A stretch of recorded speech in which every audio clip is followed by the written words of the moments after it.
Joshua, it's great to have the chance to meet with you after this great performance that you give, and it's an incredible movie. Thank you. And I wanted to ask you, how did you see Paul in this story in Syria? Did you think of him as a little bit of a fish out of water? In Syria, if he was just in Syria, yes, he would absolutely be a fish out of water. But I think he lives in the consular bubble, so I think, I don't know that he's in Syria. I think he's in Canada. And I think that it's when he finally does get wrapped up in Syria that he becomes a complete fish out of water, and he starts being out of his depth, just to extend the metaphor. And so, I see him as a young man. If he was in the States, you'd call him a Kennedy. And the Trudeau thing doesn't quite work, but he's a young man who probably comes from a certain kind of family, probably from this city, and whose life and career has either always been headed towards Bay Street or to a consular office somewhere.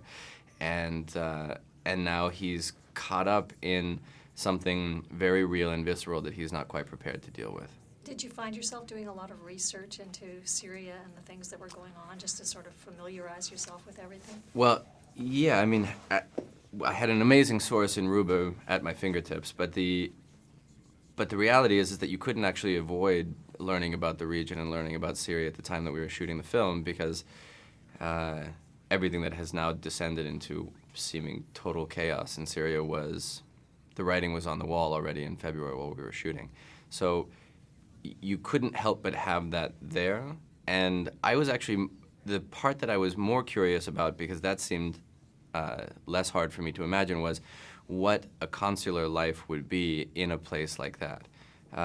So there was a little bit of research into that, and just also the sort of formalities of working on a Canadian island in the middle of the Middle East.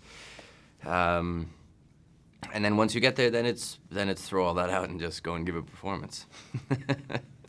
You've had a lot of great successes with your career, and I wanted to ask you if there's anybody in particular who kind of was your mentor, or that maybe gave you help along the way when you weren't sure if you should be an actor or get into film. Somebody that there were lots you. of people. I mean, I'm at it now for over 20 years, which is amazing.